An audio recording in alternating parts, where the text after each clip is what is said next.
मैं नाजिम बेग अपने चैनल में सभी दर्शकों का स्वागत करता हूं। आप देख रहे हैं आपका अपना चैनल बिग न्यूज 7। मेरे साथ निरंतर बने क्योंकि मैं आज आपको भोजपुर राजकीय विद्यालय पर लेकर आया। विद्यालय पर आने का मकसद है हमारा आज एनएसएस शिविर का शुभारंभ होना। यह एनएसएस शिविर जो कि 7 दिन तक चलेगा, जो कि पास ही के गांव टिटोटा में कैंप सभी बच्चों का रहेगा। बताया जा रहा है कि इसमें लगभग 50 बच्चे भाग ले रहे हैं। यह एनएसएस हमारी राष्ट्रीय सेवा योजना होती है, जो कि हमें बताती है कि हम राष्ट्र निर्माण में किस तरीके से अपने देश को आगे बढ़ा सकते हैं। हम उन छोटे छोटे कार्यों को किस तरीके से बड़ा बना सकते हैं। ये वो बच्चे जो आज सीखेंगे, जो 7 दिन तक यहाँ एक प्रशिक्षण शिविर चलेगा, उसमें क्या क्या बच्चे सीखेंगे, ये भी हम उनसे जानकारियां करेंगे। चलिए मेरे साथ अब मैं आपको प्राचार्य और जो मुख्य अतिथि आए हुए हैं ज्वाइंट कमिश्नर राकेश कौशल जी के पास लेके चलता हूँ। क्या कहना है उनका।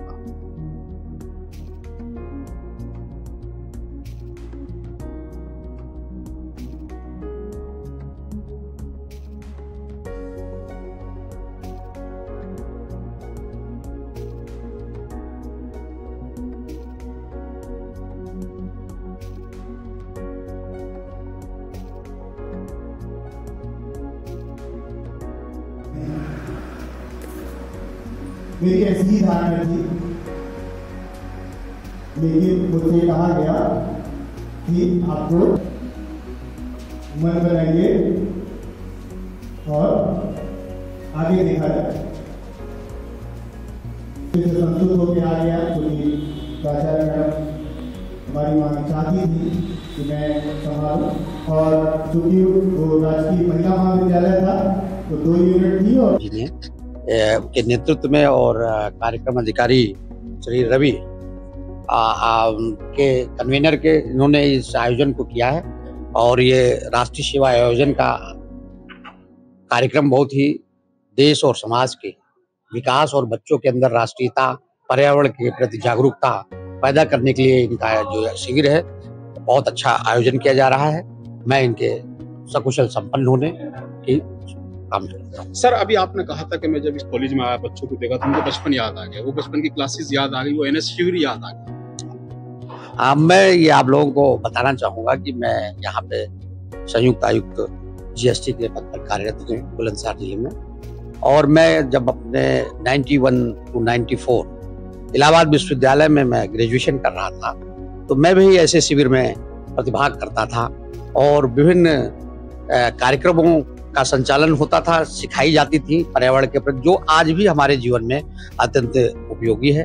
और सरकारी सेवा में आने के बाद भी हम उसको सरकार की विभिन्न नीतियों के माध्यम से उसको क्रियान्वित करते हैं। सर, क्या एनएसएस क्या रहता है, किस तरीके से ये काम आते हैं बच्चे, कहाँ इनकी जरूरत पड़ती है? अब एनएसएस का मुख्य उद्देश्य होता है कि सामूहिकता, आप मतलब मैं की जगह हम की भावना लाना, कि जो समाज में एकरूपता लाने, उनमें एकजुटता लाए और सामूहिक एकता की भावना बनाते हुए एक होकर के हमारे बीच में जो विभिन्न बुराइयां हैं उनके प्रति जागरूकता फैलाना, पर्यावरण के प्रति जनता को जागरूक करना, साफ सफाई अभियान में जो भारत सरकार, राज्य सरकार, माननीय मुख्यमंत्री जी की ओर का प्रेरणा है, उसको ये कार्य रूप दे।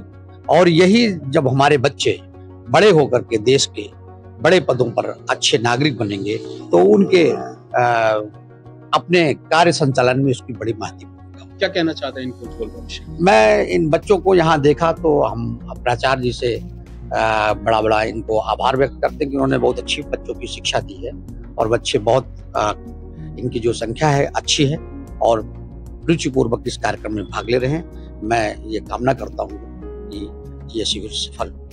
तो इसी बीच हमारे साथ जो कि भारत सरकार के द्वारा चलाई गई अभियान है, जिसमें कि सेवा भावना को उत्पन्न करना। सर्वांगीण विकास तभी हो सकती है, संपन्न हो सकती है, जब सेवा भावना छात्र छात्राओं में उपस्थित हो। वही चीज देते हुए हम जो 7 दिवसीय विशेष शिविर का पहला दिन आज उद्घाटन था, वैसे ही दूसरे दिन हम ग्राम टिटोटा, जो कि हमने गोद लिया हुआ है, इस शिविर के माध्यम से हम विभिन्न जागरूकता अभियान चलाएंगे वहाँ पे। सर, देश भर में जो एनएसएस द्वारा जो योद्धा निकले हुए हैं सर, और देश सेवा में मतलब देश की सेवा में जो कार्य करते हैं सर, उनके लिए क्या संदेश चाहिए? एनएसएस ही एक ऐसा विकल्प है जो कि सेवा के साथ कार्य करता है और कैसा भी परिस्थिति हो उन परिस्थितियों से निपटना जानता है। और ये एनएसएस ही है एक जीवन का अभिप्राय। और छात्र जीवन में कभी ना कभी एनएसएस बच्चों को लेना ही चाहिए। अभी कहा था आपने कि ये मेरा प्रेरणा का शायद आखिरी साल है और इसके बाद और कोई लोग सेवा दे पाएंगे, लेकिन ये अनुभव कैसा रहा? ये अनुभव मैं कह सकता हूँ कि मैंने जिया है इस राष्ट्रीय सेवा योजना को, और उसके मैं ऋणी हूँ कि उसने मेरे में जो एनएसएस के जो भावना है उसको मेरे में बढ़ाया है। 7 दिवसीय विशेष शिविर का शुरुआत कर रहे हैं। मौसम थोड़ा प्रतिकूल था,